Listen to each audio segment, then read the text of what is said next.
السلام علیکم ورحمۃ اللہ وبرکاتہ۔ لا حول ولا قوة الا باللہ، حسبنا اللہ ونعم الوکیل۔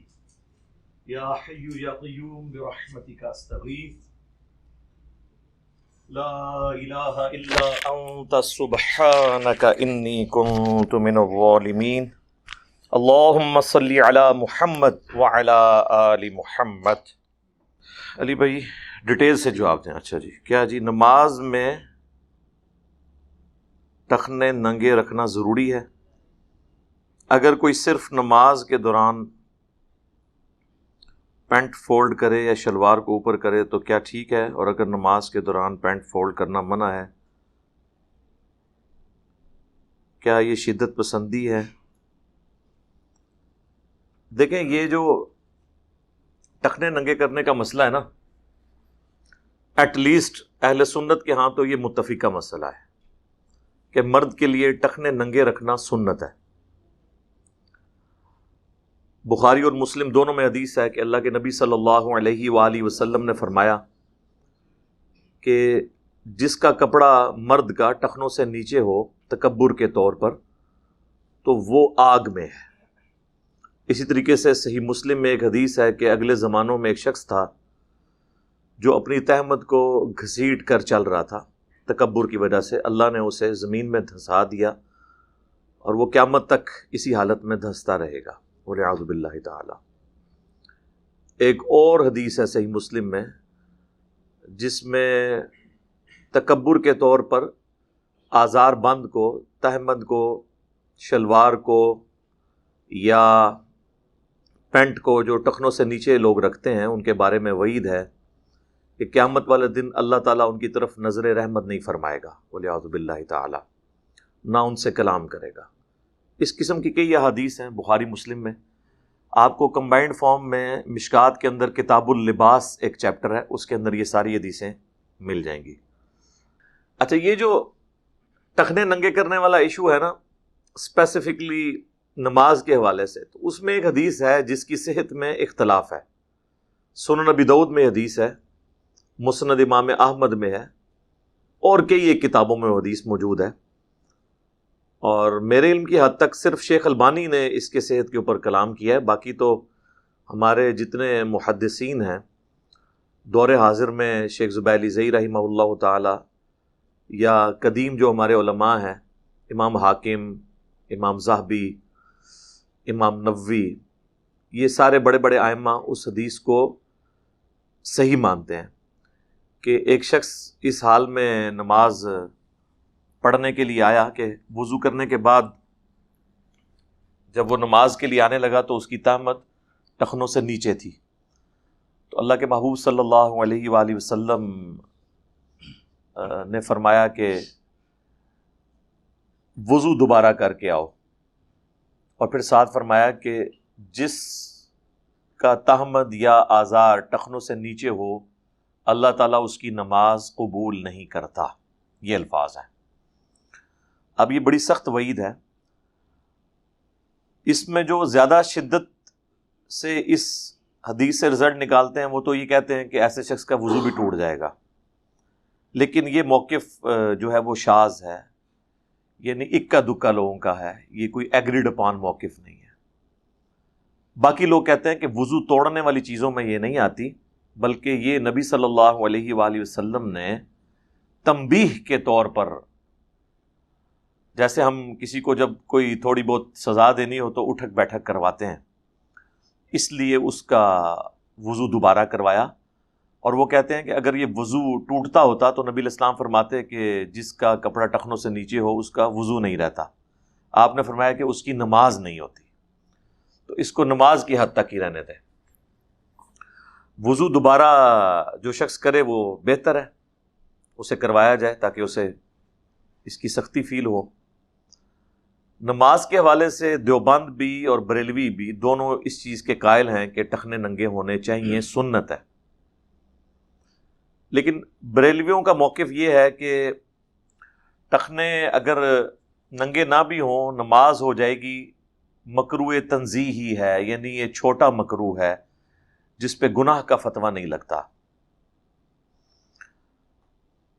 بہتر یہ ہے کہ ٹخنے ننگے رکھے جائیں. لیکن یہ وہ سٹیٹمنٹ ہے جو ان کی جوڈیشری کی سٹیٹمنٹ ہے.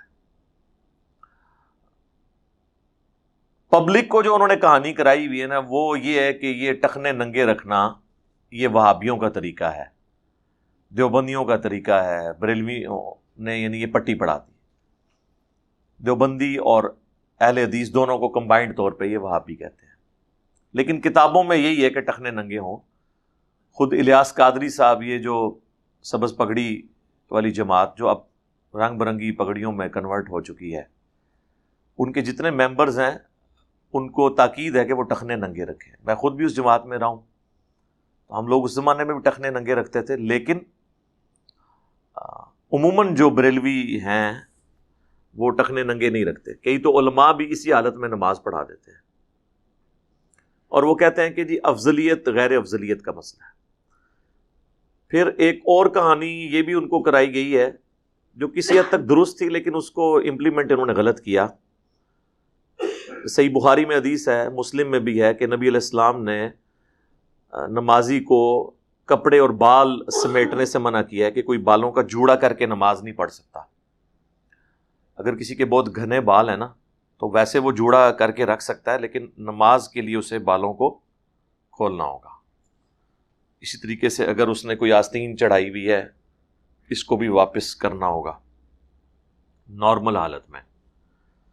تو اس کی بنیاد پہ وہ کف صوف کا ایشو ڈرائیو کرتے ہیں، یعنی کپڑے کو موڑنا. کف صوف، یہ کف عربی کا لفظ ہے. تو کف صوف کا ایشو وہ کہتے ہیں کہ اگر کوئی شخص یعنی اس کو موڑ دیتا ہے نا کپڑے کو یا اکٹھا کرتا ہے تو یہ چونکہ منع ہے. اب اگر کسی کی پینٹ یا شلوار ٹخنوں سے نیچے ہے تو وہ کہتے ہیں آپ کو فولڈ کرنے کی، نیچے اس کے جو پانچے ہیں وہ موڑنے کی اجازت نہیں ہے. ایون وہ کہتے ہیں کہ یہاں سے بھی، یہ بریلویوں کی میں بات کر رہا ہوں، یہاں سے بھی جو ایسے کر کے فولڈ کرتے ہیں نا شلوار کو اوپر، وہ کہتے ہیں یہ منع ہے. شلوار اگر اوپر کرنی ہے تو پوری کھینچ کے اوپر کریں، کیونکہ کف صوف میں یہ چیز آ جائے گی. اسی طریقے سے پینٹ کرنی ہے تو پینٹ تو اوپر کھینچی نہیں سکتی، اس کا تو پہلے ہی پورا سا آسن ہوتا ہے. تو پھر جب ان سے پوچھا جائے کہ اگر ہم نیچے سے ٹخنے موڑ لیں، اس کے پانچے موڑ لیں ٹخنوں کو ننگا کرنے کے لیے پینٹ کے، تو وہ کہتے ہیں جی یہ تو کف صوف کا مسئلہ آ جائے گا اور یہ بڑا گناہ ہے، یہ مکروہ تحریمی ہے. ٹخنے ڈھانپ کے رکھنا یہ مکروہ تنزیہی ہے، چھوٹا مکروہ، اور کپڑے کو موڑنا یہ بڑا مکروہ ہے. اب دونوں جو مکروہ ہیں ان میں سے ایک سے بچنا، بیک وقت ایک ہی سے بچا جا سکتا ہے، تو وہ کہتے ہیں بہتر یہ ہے کہ آپ کپڑے فولڈ نہ کریں، اس کو نیچے رہنے دیں تاکہ آپ بڑے گناہ سے بچ جائیں. اب یہ حدیثیں تو ظاہر ہے ان سے تو وہ صرف نظر کرتے ہیں، ان کے لیے تو اپنی وہ جو فتوے علماء نے لکھ دیے اسی کو فالو کر رہے ہوتے ہیں. تو یہ حدیث تو بالکل واضح ہے کہ بڑا مکروہ تو وہ ہوگا جس کے بارے میں وعید آئے گی. اس کے بارے میں کہیں وعید نہیں آئی ہے کہ جس کے جوڑا بندھا ہوا ہو یا کپڑا فولڈ ہو اس کی نماز نہیں ہوتی.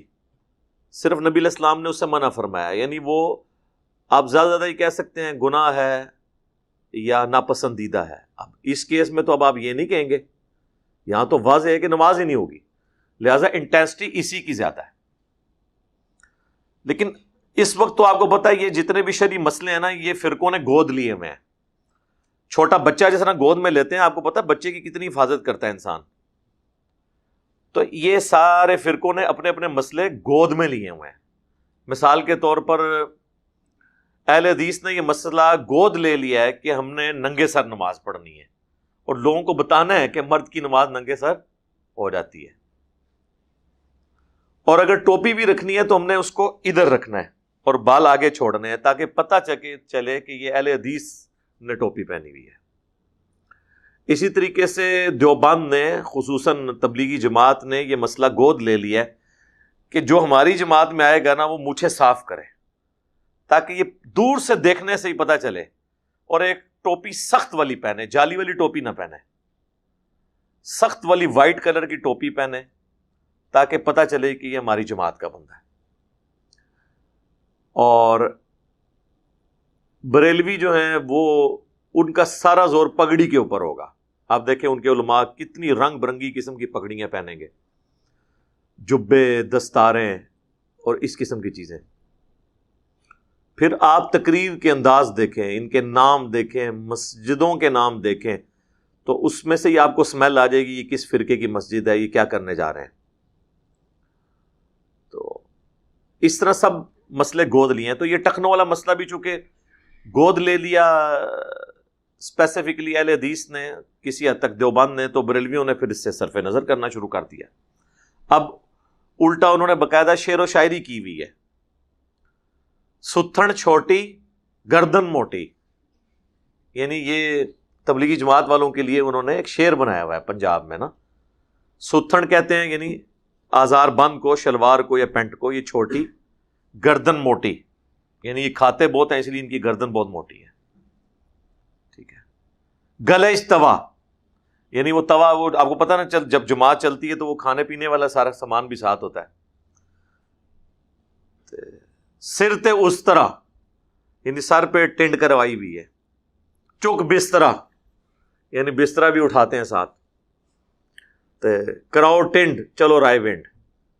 تو اس طرح پوری انہوں نے یعنی اپنا حلق کروا کے آپ رائے ونڈ پہنچے. تو اس طرح نشانی بنا دی. اور یہ آپ کو بتاؤں، یہ شعر و شاعری یا چند ایک سلوگنز یہ اتنے خطرناک ہوتے ہیں کہ بعض اوقات اگر سنت کے اگینسٹ یہ سلوگن پبلک میں عام کر دیے جائیں نا تو لوگ سنت کو جان بوجھ کے چھوڑ دیتے ہیں اس گالی سے بچنے کے لیے. جس طرح رفع الیدین کو پریکٹیکلی یہاں پہ حنفیوں نے گالی بنا دیا کہ یہ مکھیاں مارتے ہیں نعوذ باللہ، یا وہ بت رکھ کے آتے تھے تو اس لیے وہ رفع الیدین ہوتا تھا.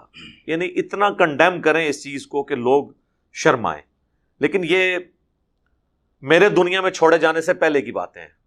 ہاں اب ایسا نہیں ہے کیونکہ ہم نے ٹرنز دا ٹیبل اوور کر دیا ہے اللہ کے فضل سے. اب لوگ فخر کے ساتھ اپنے معاملات کو لے کے چلتے ہیں. پھر ان چیزوں کے ساتھ انہوں نے گستاخیاں بھی جوڑ دی. یعنی جو بندہ اس طرح کرتا ہوا نظر آئے تو اس کو کہیں یہ گستاخ رسول ہے، اس کے بڑوں نے گستاخیاں کی ہیں. اب کوئی کہے نا کسی رفع الیدین کرنے والے کو گستاخ رسول، وہ کہے گا کڈو چشتی رسول اللہ، آؤ نا بچہ میدان انہیں دسنے کون گستاخ ہے. تو دم دبا کے بھاگیں گے یہ جنہوں نے 100 سال سے اسی بنیاد کے اوپر حسام الحرمین کی بنیاد پہ پوری ایک سمجھ لیں رول کیا ہے سب کانٹیننٹ پہ. انہی کی جو ایک سمجھ لیں ان کے ہاتھ میں ہتھیار تھا وہی ان کے لیے وبال جان بن گیا. تو یہ بھی انہوں نے اس مسئلے کو اس طریقے سے بنایا ہے. تو مرد کے لیے ٹخنے ننگا ہونا ضروری ہے. اگر پینٹ چھوٹی ہے اس کو نیچے سے فولڈ کریں نماز کے لیے، اس میں کوئی وبال نہیں ہے. اور جو لوگ عمومی حالت میں فولڈ فارم میں ہی پینٹ رکھتے ہیں ان کے لیے تو پھر کف صوف کا بھی مسئلہ نہیں ہے. یعنی فیشن کے طور پہ بھی آپ کو پتا ہے کافی عرصہ تک تو کرتے کی آستین بھی تقریباً 1.5-2 انچ یوں فولڈ کر کے رکھی جاتی تھی. وہ اس کی ڈیزائننگ کا حصہ ہوتا تھا. جس طرح آج کل ہماری جو شلوار ہے یہ اس کے پانچے بھی آپ کو پتا ہے بکرم ڈال کے وہ ڈبل کپڑا فولڈ ہوا ہوتا ہے، وہ اس کا حصہ ہوتا ہے. اسی طریقے سے ایک بندے نے پرماننٹلی پینٹ فولڈ کی ہوئی ہے. یعنی ایون ڈریس پینٹ بھی آپ دیکھیں وہ بھی اینڈ سے تو فولڈ ہوئی ہوتی ہے نا، تھوڑی سی اس کی وہ کریز بنائی ہوئی ہوتی ہے. تو وہ اس کی بلٹ ان اس ڈیزائن کا حصہ ہے. یہ کف صوف میں نہیں آئے گا. اگر کوئی شخص نے وہ فولڈ کر کے بھی ٹخنوں سے نیچے رہتا ہے تو کم از کم نماز کی حالت میں وہ ٹخنے ننگے رکھے. لیکن ہم اس کی ترغیب دلاتے ہیں کہ عام حالت میں بھی مرد کے لیے ٹخنے ننگے ہونے چاہیے. اب بعض لوگ اس میں یہ پلی لے لیتے ہیں کہ سیدنا ابو بکر صدیق رضی اللہ تعالیٰ عنہ کے بارے میں صحیح بخاری میں ایک حدیث ہے کہ انہوں نے کہا یا رسول اللہ میں کوشش تو کرتا ہوں صلی اللہ علیہ وآلہ وسلم کہ اپنا آزار بند ٹخنوں سے اوپر رکھوں، لیکن پھر بھی کبھی کبھار وہ ایک طرف سے ڈھلک جاتا ہے، مگر یہ کہ میں اسے پکڑ کے اوپر کر لیتا ہوں.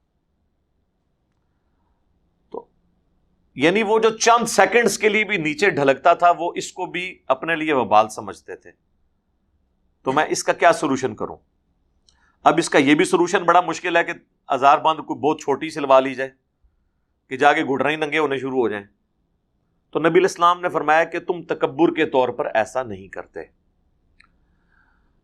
یہ حضرت ابو بکر صدیق رضی اللہ تعالیٰ عنہ کی فضیلت میں حدیث لی ہے حضرت امام بخاری نے یہ بتانے کے لیے کہ تکبر سے آزاد ہونے کی گارنٹی سیدنا ابو بکر صدیق رضی اللہ تعالیٰ عنہ علیہ السلام کو نبی علیہ السلام نے دی ہے۔ پھر امام بخاری نے یہ حدیث کتاب اللباس میں لی اور اس میں انہوں نے چیپٹر کی ہیڈنگ باندھی کہ اگر تکبر نہ ہو تو کپڑے کا ڈھلک جانا کیسا، اور اس سے یہ حدیث لی ہے، جس کی وجہ سے غامدی صاحب اور باقی لوگوں کا یہ موقف ہے کہ اگر تکبر نہ ہو، ایون غامدی صاحب کا نہیں، پرانے اسلاف میں بھی امام نووی جو ہیں جنہوں نے ریاض الصالحین لکھی ہے 676 ہجری میں فوت ہوئے، آج سے آلموسٹ 800 سال پہلے، ان کا بھی یہی موقف ہے کہ اگر تکبر نہ ہو اور کسی کا کپڑا ٹخنوں سے نیچے ہو تو اس میں کوئی گرفت نہیں ہے۔ لیکن ابو داؤد میں ایک اور حدیث ہے جس میں نبی علیہ السلام نے فرمایا کپڑوں کا ٹخنوں سے نیچے ہونا ہی تکبر ہے۔ تو تکبر کی ڈیفینیشن نبی علیہ السلام نے خود کر دی ہے، اب اس میں بھاگنے کی گنجائش نہیں ہے۔ دوسرا، سیدنا ابو بکر صدیق رضی اللہ تعالیٰ عنہ نے حضور علیہ السلام سے یہ نہیں کہا کہ میں ٹخنوں سے نیچے کپڑا رکھتا ہوں، وہ کہتے ہیں میں کوشش کرتا ہوں کہ اوپر رہے، بعض اوقات تھوڑی دیر کے لیے، جس طرح کہ مطلب ان کے سیرت کی کتابوں میں ملتا ہے کہ ان کا پیٹ تھوڑا بڑھ گیا تھا، اس کی وجہ سے سلپ ہو جاتی تھی کبھی تامن، مگر یہ کہ میں اس کو کنٹرول کر لیتا ہوں۔ انہوں نے یہ نہیں کہا کہ میں رکھتے ہی نیچے ہوں، یہ تو چیز ہی کوئی اور ہے، اس سے یہ کہنا کہ وہ نیچے رکھتے تھے تو بالکل غلط ہے۔ انہوں نے تو اس میں کہا ہے مگر یہ کہ میں اسے سنبھال کے اوپر کر لیتا ہوں، پھر بھی اگر تھوڑے لمحے کے لیے بھی چلی جائے اس پہ تو میرے پہ گرفت نہیں ہوگی، یعنی اتنا تقوی کا لیول۔ تو آپ فرمایا کہ تم وہ جو نیچے ہوتا ہے نا، وہ تم تکبر کے طور پہ نہیں کرتے، یعنی وہ خود بخود ہوتا ہے۔ یہ تو حضور نے نہیں کہا کہ بھی نیچے ہی رکھ لے، بار بار اتنے ہی نہ کرنا پوے۔ اچھا، یہ سارے مسئلے مردوں کے لیے ہیں، عورت کے لیے ضروری ہے کہ وہ ٹخنوں سے نیچا رکھے۔ حتیٰ کہ ابو داؤد میں حدیث ہے کہ ایک عورت تھی تو اس نے کہا کہ میں جب مدینہ شریف میں اس طرح چل کے مسجد تک آتی ہوں تو ہزار بند جو نیچے ہوتا ہے وہ زمین کے ساتھ رگڑ کھاتا ہے، تو وہ پاکی ناپاکی کا ایشو رہتا ہے۔ تو نبی علیہ السلام نے فرمایا کہ جب تم کسی اس طرح ناپاک جگہ سے گزرتی ہو، اس کے بعد کوئی پاک جگہ بھی آتی ہے، انہوں نے کہا آتی ہے، یعنی مٹی، پہلے کسی گندی جگہ کی مٹی لگی، لیکن یہ گیلی مٹی کی بات نہیں ہو رہی، خشک، اس کے بعد پاک جگہ کی مٹی لگی، تو آپ نے فرمایا جو بعد والی مٹی جو اس کو لگتی ہے وہ اسے پاک کر دیتی ہے، اس کو اوپر کرنے کی اجازت نہیں دی آپ نے عورت کے لیے۔ ٹھیک ہے، باقی ایک ضعیف روایت ہے کہ جس میں کہ اگر کسی کے پاؤں ننگے ہوں اس عورت کی نماز نہیں ہوتی، وہ روایت بھی ضعیف ہے، ابو داؤد کے اندر وہ موجود ہے، مشکات میں بھی موجود ہے، وہ صحیح روایت نہیں ہے، کیونکہ بعض اوقات عرب کی جو عورتیں ہیں وہ مسجد نبوی میں، بیت اللہ شریف میں جو ڈیوٹی پہ مامور ہیں، تو وہ پاؤں بھی ڈھمپوا رہی ہوتی ہیں نماز کے دوران۔ پاؤں پورا ڈھانپنا عورت کے لیے ضروری نہیں ہے، ٹخنے ننگے نہیں ہونے چاہیے، لیکن وہ عرب کے لوگ ذرا سختی کرتے ہیں، وہ کہتے ہیں جی پاؤں بھی عورت کا نظر نہ آئے۔ بلکہ وہاں تو آپ نے دیکھا جو ڈیوٹی پہ گیٹس پہ عورتیں بیٹھی ہوتی ہیں انہوں نے تو ہاتھ میں بھی دستانے وہ کالے پہنے ہوتے ہیں، حالانکہ یہ کلائی سے لے کے آنورڈ یا ٹخنوں سے نیچے ان جگہوں کا پردہ نہیں ہے شریعت کے اندر، یہ ایگریڈ اپون مسئلہ ہے، بل بعض لوگ غلوب بھی کرتے ہیں۔ تو سیدنا ابو بکر صدیق رضی اللہ تعالیٰ عنہ کی اس بات سے آپ پلی نہیں لے سکتے، کیونکہ ابو داؤد میں واضح حدیث ہے ٹخنوں سے کپڑا نیچے کرنا ہی تکبر ہے۔ یہ تکبر کیوں ہے؟ اگلے زمانوں کے اندر بادشاہ جو ہیں وہ بڑے بڑے لباس پہنا کرتے تھے، لباس ظاہر ایک مہنگا آئٹم ہوتا تھا، پھر بادشاہوں کے لباس تو آپ کو پتہ ہے، تو وہ اپنا روب ڈالنے کے لیے اپنی رعایا کے اوپر بڑی بڑی گونے پہنتے تھے جو پیچھے لٹک رہی ہوتی تھی، زمین سے وہ ربڑتی ہوئی جس کو کہتے ہیں، رگڑ کھاتی ہوئی آتی تھی، جن کی بہت لمبی ہوتی تھی، وہ پیچھے سے لوگ کھڑے ہوئے ہوتے تھے یوں کر کے، اس کو 8-8 10-10 بندوں نے ان کا وہ گون اٹھایا ہوتا تھا، ان کو کہا جاتا تھا ٹیل کیریئر، یعنی اس کی جو دم نکلی ہوئی ہے اس کو کیری کرنے والے، اسی کی ایبریویشن ہے ٹی سی، ٹیل کیریئر، کہتے ہیں ٹی سی کردہ ہے، خوش آمدی، وہ سارے ٹی سی کرنے والے لوگ ہوتے تھے، ٹیل کیریئر۔ تو یہ چونکہ ایک تکبر کی علامت رہی ہے، آج کے دور میں شاید یہ obsolete ہو چکی بھی ہے، لیکن حکم اس کا اب بھی باقی ہے، کیونکہ نبی علیہ السلام نے کہہ دیا کہ یہ ہے ہی تکبر ہے، لہذا اس سے آپ نے بچنا ہے۔ اس پہ میری ویسے ڈیٹیل ویڈیوز آلریڈی ریکارڈڈ ہیں، کافی دیر اس کے اوپر لگا دی ہے کیونکہ یہ مسئلہ بہت لوگ پوچھتے ہیں، تو میں نے کہا چلیں اب ظاہر ہے میں نے وہ رٹی رٹائی باتیں تو نہیں، جو بھی اللہ تعالیٰ دماغ میں ڈال دیتا ہے، شرح صدر کرتا ہے، وہ میں بیان کر دیتا ہوں۔ ایک حدیث بڑی رکت انگیز ہے صحیح بخاری کے اندر۔ سیدنا عمر کو آپ کو پتہ ہے صحیح بخاری میں ان کی شہادت کا واقعہ بڑی تفصیل کے ساتھ آیا ہے، کئی صفحوں میں پھیلی ہوئی حدیث ہے۔ ان کو جب زخم لگا تو 2-3 دن کے بعد جو طبیب تھے، ڈاکٹرز، انہوں نے بتا دیا کہ آپ نہیں بچ پائیں گے، کیونکہ معدہ اتنا کٹ گیا تھا کہ جو چیز بھی وہ کھاتے تھے وہ نکل جاتی تھی، اور سخت تکلیف کے عالم میں تھے۔ جب تھوڑی بہت ہوش آتی تھی تو وہ نماز کے بارے میں پوچھتے تھے، اور پھر ساتھ فرماتے تھے نماز کے بغیر بندہ کس کام کا۔ تو اسی دوران لوگ ان کی آپ سمجھ لیں عیادت کے لیے، کیا آخری زیارت کے لیے آ رہے تھے، ابھی تو مطلب سانسیں تو چل رہی تھیں، لیکن ظاہر لوگوں کو پتہ چل گیا کہ اب یہ بچیں گے نہیں۔ تو جس طرح یہاں پہ بھی ہوتا ہے جب کسی بوڑھے بندے کا آخری وقت قریب آتا ہے یا ڈاکٹر جواب دے دیتے ہیں تو اس کے رشتہ دار آ کے ملنا شروع کر دیتے ہیں اس کو، تو لوگ آ کے ملتے تھے، ان کی پاس کھڑے ہو کے ان کی تعریف بیان کرتے تھے۔ جب لوگ ان کی تعریف بیان کرتے تو حضرت عبداللہ ابن عباس نے کہا کہ آپ کی وجہ سے اللہ نے اسلام کو اتنی عزت دی۔ انہوں نے کہا کہ میری تو خواہش ہے کہ میری نیکیاں اور گناہ برابر ہو جائیں، میں برابر بھی چھوٹ جاؤں، تو یہ بھی بہت بڑی سعادت ہے میرے لیے۔ یعنی آپ اندازہ کریں ایک شریف آدمی کتنا اللہ سے ڈرنے والا ہوتا ہے۔ اسی دوران صحیح بخاری کے الفاظ ہیں کہ ایک نوجوان آیا جس کا ازار بند ٹخنوں سے نیچے تھا، تو جب وہ واپس جانے لگا نا تو سیدنا عمر نے اسے مخاطب کر کے کہا کہ بیٹا اپنی ازار کو اوپر کر لو، یوں تمہارے کپڑے بھی پاک رہیں گے اور یہ تمہارے رب کی خوشنودی کا باعث ہے۔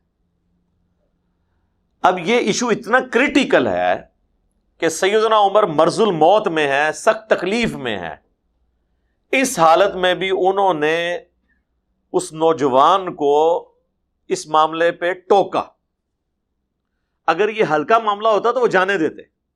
جو بندہ اتنی تکلیف میں بیٹھا ہو نا، وہ چھوٹے موٹے معاملات کو نہیں باردر کرتا کہ اس نے ننگے سر نماز کیوں پڑھی ہے، ٹھیک ہے، اس نے جو ہے وہ سرخ رنگ کا کرتا کیوں پہنا ہوا ہے۔ یہ چھوٹی موٹی باتیں مولوی نکالتے رہتے ہیں نا باتیں۔ اتنی تکلیف میں ایک کریٹیکل ایشو، انہوں نے کہا یہ تمہارے رب کی خوشنودی کا باعث ہے اور یوں تمہارے کپڑے بھی پاک ہوں گے، اے نوجوان اپنے تہمت کو اوپر کر لو۔ تو میرا خیال ہے یہ حدیث کافی ہے یہ چیز بتانے کے لیے کہ اس کی انٹینسٹی، اس کی سختی شریعت کے اندر کتنی زیادہ ہے مرد کے لیے کہ اس کے ٹخنے ننگے ہوں۔ ڈاکٹر ذاکر نائک نے آج سے تقریباً کوئی 15-20 سال پہلے ایک لیکچر دیا تھا انگلش میں، if label shows your intent wear it. اگر گیٹ اپ یا لیبل یہ بتائے کہ آپ کس کمیونٹی سے تعلق رکھتے ہیں تو اس کو اڈاپٹ کریں۔ تو اس میں انہوں نے کہا تھا کہ مسلمان مرد کی 2 نشانیاں ہیں، نمبر 1 ٹخنوں کا ننگا ہونا، اور نمبر 2 سر کا ڈھانپ کر رکھنا، چاہے ٹوپی کے ذریعے ہو، چاہے رومال کے ذریعے، پگڑی کے ذریعے، یہ ایک مسلمان کی نشانی ہے۔ لیکن اس میں بھی سر کا ڈھانپنا گناہ کے لیول کی چیز نہیں ہے، ننگے سر ہونا، لیکن ٹخنوں والا مسئلہ جو ہے یہ سخت ہے۔ آپ دیکھ لیں ڈاکٹر ذاکر نائک سے زیادہ کس کا ایکسپوئر ہے انٹرنیشنل لیول پہ، دنیا کے کس ملک میں وہ نہیں گئے ہیں، لیکن انہوں نے کبھی بھی آر محسوس نہیں کیا۔ ان کی پینٹ بھی ٹخنوں سے اوپر ہوتی ہے، تو کوئی فرق پڑ جاتا ہے۔ لوگ سمجھتے ہیں کہ، اور یہ ہمیں پڑھایا بھی جاتا ہے کہ اچھی جوتی، اچھے کپڑوں سے کسی کی عزت ہوگی۔ اچھے کپڑے، اچھی جوتی سے اگر کسی کی عزت ہوتی ہو تو پھر سب لوگ ہی عزت کمال ہیں۔ آپ کی عزت آپ کے ٹیلنٹ کی وجہ سے ہوگی، آپ کنٹریبیوٹ کیا کر رہے ہیں، چاہے آپ سادہ کپڑوں میں بھی ہیں، اس سے کوئی فرق نہیں پڑتا۔ اور نہ کسی سے شرم محسوس کرنی چاہیے سنت پر چلنے کے اعتبار سے۔ کوشش کریں کہ سنت پہ عمل کریں۔ بہرحال پھر بھی اگر کوئی بہت زیادہ ہی کسی کے لیے مسئلہ خراب ہے تو نماز کی حالت میں کم از کم وہ ٹخنوں سے اوپر کر لے، اور اس حالت میں شلوار اگر وہ یہاں سے فولڈ بھی کرتا ہے نیچے سے یا اوپر سے تو اس کے اوپر کوئی شرعی گرفت نہیں ہوگی، کیونکہ یہ اب مسئلہ فرقہ واریت سے جڑا ہوا ہے، اس لیے وہ آپ کو پٹیاں تو بڑے لوگ پڑھائیں گے۔ مفتی اکمل صاحب نے بھی اس کے اوپر بڑا کلام کیا اور بڑا سمجھایا، اور اس میں اس حد تک انہوں نے غلو کیا کہ وہ کہنے لگے کہ دیکھیں کوئی اللہ تعالیٰ کو یہ پسند نہیں ہے کہ آپ کے ٹخنے ننگے ہوں، ورنہ تو موزہ اور جراب پہننے کے اوپر بھی پابندی ہوتی۔ یہ آپ کس کو بات بتا رہے ہیں؟ رسول اللہ کو بتا رہے ہیں نا، کہ آپ ہمیں ترغیب نہ دلائیں ٹخنوں کے ننگا کرنے کی، اور اس میں آپ مثال دے رہے ہیں اس کی جراب کی اور موزوں کی، تو یہ مثال بالکل غلط ہے۔ نبی علیہ السلام نے فرمایا کہ کسی مرد کے لیے یہ ناپسندیدہ چیز ہے کہ اس کی آزار بند ٹخنوں سے نیچے لٹک رہی ہو۔ تو جراب کیا اوپر سے نیچے لٹک رہی ہوتی ہے یا پاؤں پہ پہنی جاتی ہے؟ موزے پاؤں میں پہنے جاتے ہیں، یہ اوپر سے باندھ کے لٹک نہیں رہے ہوتے۔ تو یہ دو بالکل ڈیفرنٹ چیزوں کو مکس کر کے ایک سنت کی نفرت دل کے اندر ڈالنا اور کہنا جی ٹخنے ننگے۔ ٹخنے ننگوں سے مراد ہم یہ لیتے ہیں کہ جو آپ نے آزار بند باندھی ہوئی ہے وہ ٹخنوں سے نیچے لٹک نہ رہی ہو، ٹخنوں کو اس نے ڈھانپا ہوا نہ ہو، آزار بند نے۔ یہ جرابوں اور موزوں کے لیے ہم بات نہیں کر رہے ہوتے، لیکن اب جب انہوں نے نفرت پیدا کرنی ہے تو اس میں اس قسم کے چٹکلے چھوڑ دیں گے۔ اس لیے میں کہتا ہوں کہ اکثر علماء نے داڑیاں رکھی نہیں ہوئی ہیں، داڑیاں لٹکائی ہوئی ہیں، یعنی وہ ایک گیٹ اپ دینداری کا اڈاپٹ کیا ہوا ہے، اندر سے وہ اپنے فرقے کے دائی ہیں، نبی علیہ السلام کے سنت پہ عامل نہیں ہیں، اور اس امام میں سارے ننگے ہیں۔ میں آپ کو بتاؤں آج بریلوی اگر اناؤنسمنٹ کر دینا کہ کل سے ہم ننگے سر نماز پڑھیں گے، آپ دیکھیں گے اہل حدیثوں نے پگڑیاں باندھ لینی ہیں۔ ہاں ویسے ان کو پتہ ہے پگڑی سنت ہے، جب ان کے حنفیوں سے مناظرے ہوتے ہیں تو یہ پھر مسلم شریف کی وہ حدیث پیش کرتے ہیں کہ نبی علیہ السلام نے جو ہے وہ پگڑی کے اوپر مسح کیا، تو اس سے صرف پگڑی کا مسح ثابت نہیں ہوتا، پگڑی پہننا بھی ثابت ہوتی ہے۔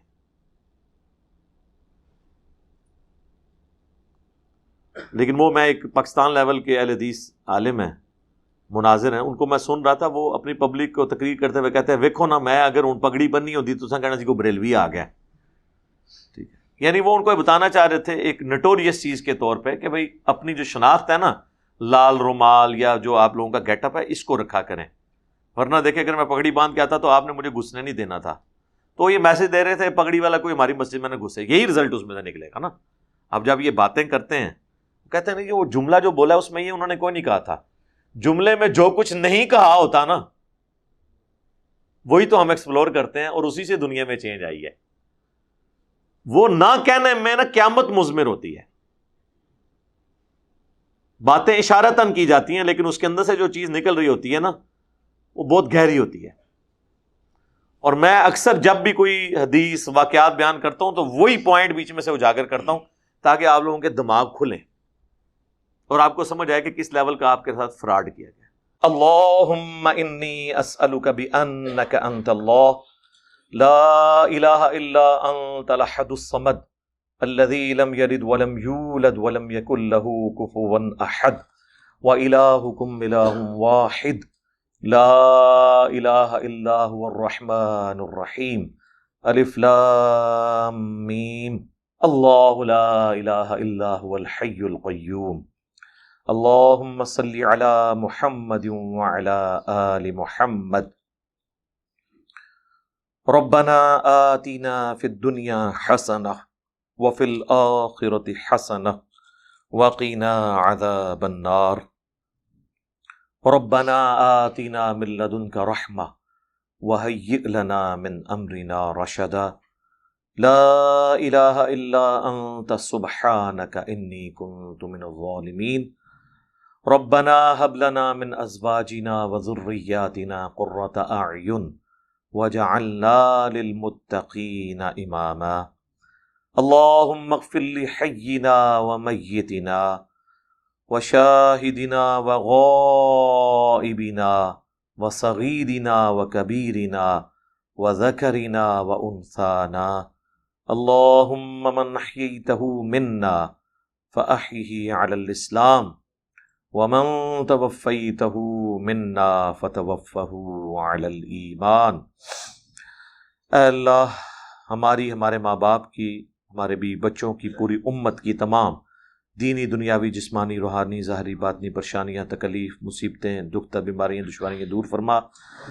اے اللہ ہمارے ملک پاکستان کی خیر فرما، پورے عالم اسلام کی خیر فرما، اندرونی اور بیرونی خطرات سے محفوظ فرما۔ اے اللہ پاکستان میں، انڈیا میں، افغانستان میں، فلسطین میں، کشمیر میں، چائنا میں، عراق میں، شام میں، جہاں جہاں مسلمان پس رہے ہیں، اے اللہ مشکل زندگی گزار رہے ہیں، اے اللہ غیب سے ان کی مدد فرما۔ حاضرین کے دلوں میں جو جو نیک اور جائز دعائیں ہیں قبول فرما۔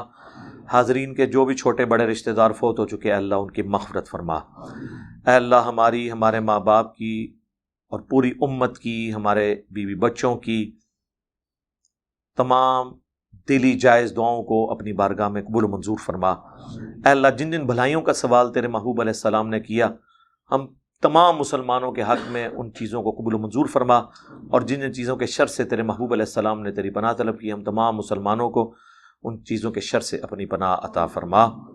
سبحان ربک رب العزت عما یصفون وسلام علی المرسلین والحمد للہ رب العالمین، وصلی اللہ علی النبی الکریم وعلی آلہ واصحابہ اجمعین الی یوم الدین۔